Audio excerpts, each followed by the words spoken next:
Olá, minha gente, a graça e a paz seja com você. Eu sou o pastor Adilson Cunha, você está no meu canal, aqui na plataforma do YouTube. Muito bom dia, boa tarde, boa noite. Eu não sei o horário e nem de onde você está me assistindo, mas eu quero desejar que a bênção de Deus esteja com você, a sua casa, a sua família, te fazendo prosperar, te fazendo frutificar para a glória de Deus. Nós estamos chegando aqui e eu quero pedir você que não é inscrito no canal para você fazer a sua inscrição aqui no canal. Você curtir o vídeo, você compartilhar, enfim, para que outras pessoas também possam ser alcançadas através do meu trabalho aqui, tá certo? Nós vamos hoje à lição de Escola Bíblica Dominical, é a lição de número 11, onde nós estaremos tratando de um assunto muito interessante. O homem do pecado é o tema da lição. O texto áureo está na segunda carta de Paulo aos Tessalonicenses, capítulo 2 e o versículo de número 8. Vamos ver o que o texto está dizendo. E então será revelado o iníquo, a quem o Senhor desfará pelo assopro da sua boca e aniquilará pelo esplendor da sua vinda. Muito bem, então o homem do pecado que a lição fará referência, baseado na palavra de Deus, nada mais é do que o anticristo. Nós vamos estudar aqui essa figura tão enigmática da palavra de Deus. Vamos ver alguns aspectos, algumas características típicas dele, algumas manifestações, alguns símbolos do Antigo e do Novo Testamento que caracterizava uma figura do anticristo. Antes de nós entrarmos aqui no assunto propriamente dito, eu quero fazer aqui uma observação. Nós estamos aqui trabalhando a lição da Escola Bíblica Dominical da CPAD, que tem por doutrina básica o pré-tribulacionismo. O que é isso? Essa linha acredita-se então que a igreja será arrebatada, será tirada por Jesus daqui da terra e depois então virá a grande tribulação. Eu estou fazendo essas observações aqui porque o que nós estaremos tratando é dentro dessa linha de interpretação bíblica. Existem outras linhas. Então o objetivo aqui da aula é gerar um subsídio, pontuar algumas coisas que eu acho relevante no conteúdo da lição de Escola Bíblica Dominical e não é gerar nenhum debate, nenhum embate com ninguém. Como eu disse, existem outras áreas de pensamento, outras linhas de interpretação e eu não vou entrar no mérito da questão aqui, eu vou apenas pontuar algumas coisas no conteúdo da lição e que isso fique claro, tá certo? Então, vamos lá ao conteúdo da lição de Escola Bíblica Dominical. A palavra de Deus fala de um indivíduo que será agente de Satanás para fazer o mal nos últimos dias. A sua identidade, a sua natureza e missão se opõem frontalmente com Deus e a sua palavra. Se opõe frontalmente com a personalidade, com os princípios, com a missão de Jesus Cristo. Os planos diabólicos do anticristo já se encontram na terra. Na última lição eu fiz uma observação aqui, na última aula, que o anticristo propriamente dito, dentro dessa linha de interpretação que a lição aborda, ele só vai assumir o seu papel logo após a retirada da igreja, mas que já existe o espírito do anticristo, ou seja, o mesmo espírito que atuará na vida dele, já opera aqui na terra nesse tempo. Isso já não é de hoje, tá certo? Nós temos aí lampejos da influência do espírito do anticristo no sistema religioso, na cultura, no mundo político, no mundo econômico, não é? O espírito do anticristo, então, só refrisando aqui o que eu disse logo há pouco, o que é o papel do anticristo? Qual é? Se opor a tudo aquilo que é de Deus.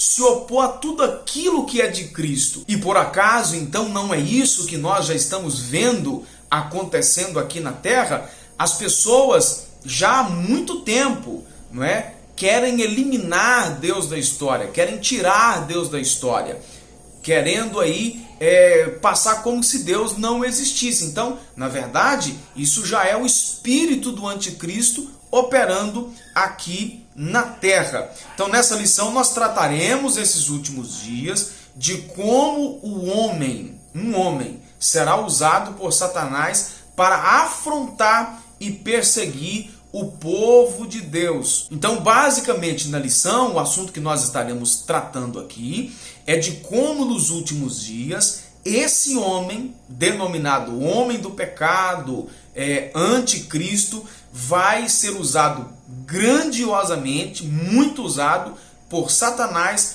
para afrontar a Deus e perseguir a Israel. O homem do pecado, esse personagem maligno, aparece na Bíblia Sagrada como sendo um representante mais autorizado de Satanás a ter atuado na terra em todos os tempos. Será, podemos dizer assim, como a personificação do próprio diabo na terra através desse anticristo, através desse homem do pecado. No primeiro tópico da lição, nós vamos destacar aqui alguns personagens da Bíblia que prefiguraram o anticristo, se opondo sistematicamente aos princípios de Deus e da sua palavra. Nós temos bem lá no início do Gênesis a figura de Caim e Lameque, que fizeram isso de uma maneira muito grande, se opondo a tudo aquilo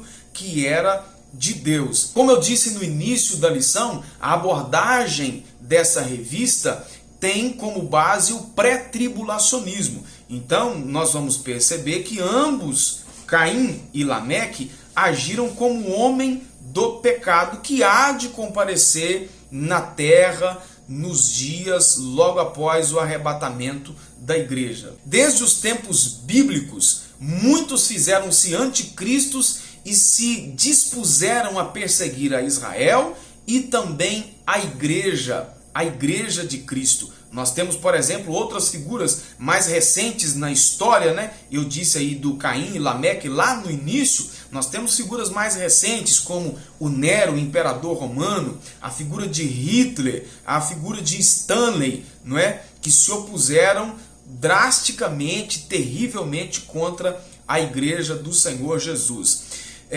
João teve uma visão muito interessante no Apocalipse a respeito do homem do pecado que é o anticristo. Ele descreve o anticristo com algumas palavras e ele chama de besta, não é? Nós temos outras expressões ainda. Jesus, por sua vez, apresenta a figura do anticristo como aquele que despreza o pai e o filho e aparece mentindo e enganando aqueles que não têm conhecimento. É isso aí, a força máxima de tudo aquilo que ele vai usar é exatamente o engano e a mentira, coisa muito típica de Satanás, não é mesmo? Nós temos ainda, ele aparecerá como uma espécie de ungido do diabo e na força do maligno realizará, olha o que a Bíblia diz, 2 Tessalonicenses capítulo 2 e o versículo de número 4, ele aparecerá fazendo muitos sinais e prodígios, induzindo a humanidade a recepcioná-lo como se fosse o próprio Deus. Que coisa terrível, né? Então, ou seja, nós percebemos pela palavra de Deus que o diabo vai dar ao anticristo poderes para executar milagres, sinais e prodígios, ao ponto de enganar até mesmo a Israel, o povo de Deus. Infelizmente, ao longo da história, você deve se lembrar disso, que muitos crentes cometeram equívocos de, às vezes, identificar, dar nome ao anticristo, apontar, olha, fulano é o anticristo. Recentemente eu ouvi alguém dizendo a respeito do presidente americano Donald Trump, falando que esse é o anticristo. nada a ver uma coisa com a outra, basta simplesmente a gente examinar o texto da palavra de Deus, que a gente vai perceber que não tem nada a ver uma coisa com a outra. O anticristo terá que ter linhagem israelita, para que Israel aceite ele então como o Cristo verdadeiro. Jamais Israel receberá alguém como Messias se ele não tiver linhagem israelita. O anticristo será um ser histórico e literal. Não é um fantasma, não é uma sombra, é um ser, é um homem literal. E não cabe a nós identificá-lo, dar nomes. O segundo tópico da lição vai tratar aqui sobre a missão do homem do pecado, que o autor aponta aqui e não ficou muito claro a respeito do que o autor queria descrever, porque ao mesmo tempo que ele coloca aqui que é a missão do homem do pecado, ele já disse que era uma missão de Satanás. Como por exemplo aqui, e aí isso vai ficar mais evidente para mim no primeiro subtópico, que é opor-se a Deus. Aí ele coloca que Satanás volta-se contra todas as obras divinas, ele tenta impedir, propriamente dito, que o Evangelho de Cristo alcança os confins da terra. Logo na sequência, no próximo tópico, o autor aborda aqui isso que eu falei a respeito do pré-tribulacionismo. Então, não pode ser o anticristo que vai se opor à pregação do Evangelho até aos confins da terra. Não é? Aqui está falando o homem do pecado propriamente dito, e não o espírito do anticristo. Então, vou mudar aqui um pouquinho a missão de Satanás, não é? Usando aí esse sistema, esse espírito do anticristo que já opera na terra, como eu disse há pouco, que já não é de hoje. Então, qual que é a missão? Se opor à pregação do evangelho, tentando impedir que o evangelho seja propagado aos confins da terra, não é? Essa é uma primeira missão. Uma outra missão é se opor a Israel através dos anticristos, aí sim, que surgiram ao longo da história, né, das figuras ao longo da história que se opôs ao povo de Israel, isso desde lá do Antigo Testamento até os dias de hoje, não é?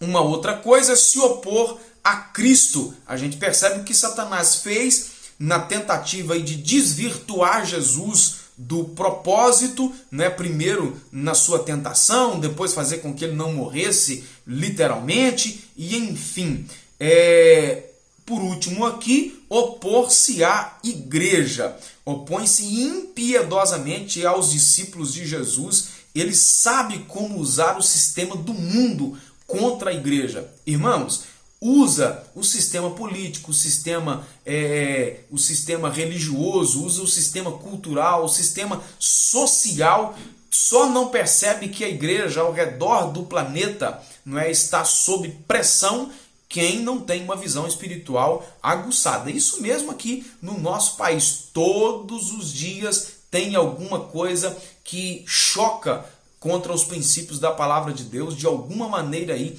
sendo disseminado entre a sociedade, seja pelos meios de comunicação e enfim, pela questão cultural, pela escola, mas está aí o espírito do anticristo se opondo realmente à igreja de Jesus Cristo. Para nós terminarmos aqui o terceiro tópico da lição, então nós vamos trabalhar a questão da destruição do homem do pecado, fazendo uma abordagem inicial da ascensão do seu império.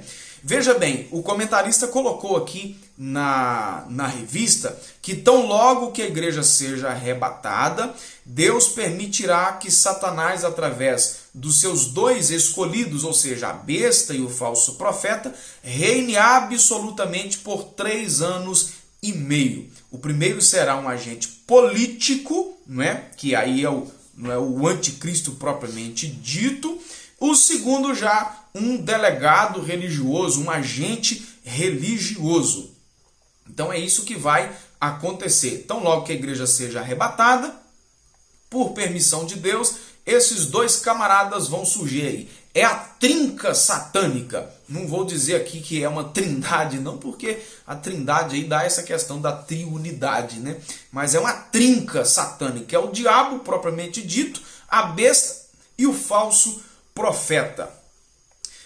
o homem do pecado, no auge do seu poder, dominará tanto a economia quanto a religiosidade humana. É por isso que ele vai fazer sinais e prodígios. Vai ter uma única religião, onde ele vai ser o Deus.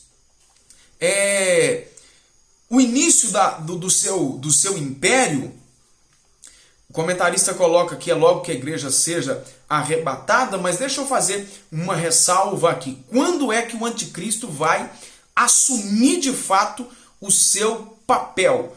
Na assinatura do acordo de paz entre Israel e árabes. É exatamente isso. Essa é a assinatura do acordo de paz, a construção do templo, ou o início da construção do templo, para que sejam resolvidas aquelas questões do Oriente. É exatamente essa assinatura do acordo de paz que vai gerar o start para que o anticristo então comece o seu governo. Dentro dessa linha de pensamento pré-tribulacionista, esse acordo de paz, ele é assinado imediatamente após o arrebatamento da igreja. Pode ser no mesmo dia, pode ser no outro dia, pode ser uma semana depois, pode ser 30 dias depois, a Bíblia não diz. O anticristo vai ter o seu start para que ele comece o seu império logo após esse acordão que vai ser feito. Tudo nos leva a crer que esse acordo não vai demorar, porque com a saída da igreja, o mundo vai virar um caos. E aí é exatamente aí que ele vai aparecer como o salvador da pátria, ou melhor, o salvador das pátrias, o salvador do mundo. Não é? Então, acredito que esse acordo não vai demorar para ser assinado e reconhecido, inclusive, por Israel, tá certo? Por fim aqui, passados então os 3 anos e meio do seu governo, o anticristo começará a experimentar a ira do Cordeiro de Deus e a sua ruína ocorrerá no auge da sua administração. Uma última coisa para nós fecharmos aqui, temos muitas especulações a respeito, não é, desse assunto, e uma delas, entre tantas outras, é a questão do 666 ou 666, que muita gente já falou tanta besteira a respeito disso. Eu não sei se você lembra, eu não sou velho, né? Não sou antigo, mas eu lembro quando surgiu a questão dos códigos de barra dos produtos, né, do supermercado, do comércio, que passou a ser usado o código de barra. Isso foi aí talvez meados dos anos 90, por aí. E aí muita gente começou a procurar coisas no meio do código de barra, né? Que o código de barra tem 3 barras que são mais longas do que o restante. Aí diziam que aquelas 3 ali é o 66 que está embutido naquilo, não é? Recentemente eu ouvi alguém achando 666 na logomarca de uma empresa de cartão de crédito, aí que eu não vou citar o nome aqui, que eu não estou ganhando nada para fazer propaganda para ninguém, mas é tudo besterol. O que é o 666? Na numerologia bíblica, o 666 é o número do homem, não é? Então vai ser aí, representando essa trinca satânica aí, 666, que de alguma maneira que a gente não sabe como que vai ser, né? Tem gente dizendo que vai ser um chip, tem gente dizendo que vai ser um carimbo, né? Quando eu era criança eu imaginava o diabo com um carimbão na mão, passando e jogando carimbo na testa das pessoas, mas isso aí é uma ideia da minha cabeça, não é? Tem muita gente pensando besteira por aí, como uma dessas que eu pensava, que não tem nada a ver. O certo é que a tecnologia que ele vai usar é algo assim fenomenal, e ele vai usar isso para controlar a humanidade, para ser um ditador no mundo inteiro. Não é? Será o homem mais blasfemo, mau de todos os tempos. Dentro dessa linha de pensamento, que é a linha que eu creio nela, pré-tribulacionista, se de fato nós tivermos certos nisso, quando isso acontecer, nós estaremos bem longe daqui. Estaremos no céu, junto com Jesus, para um outro episódio sublime, que é só para a igreja, que é as bodas do Cordeiro. Se for de outra maneira, não é? se a igreja for passar pela grande tribulação, nós temos Jesus ao nosso lado, que vai nos fortalecer, o Espírito Santo que vai nos ajudar e venceremos no nome do Senhor Jesus. Mas eu estou crendo piedosamente que nós estaremos bem longe daqui. E você? Espera estar onde? O caminho para que você não esteja aqui é reconhecer a Jesus como Salvador da sua vida, se por acaso tem alguém me assistindo que ainda não fez isso. Que Deus te abençoe poderosamente. Não esqueça de inscrever no canal aqui. O vídeo acabou ficando um pouquinho mais longo do que eu gosto de fazer, mas muito obrigado por você ter acompanhado até aqui. Fique na paz e até o nosso próximo encontro.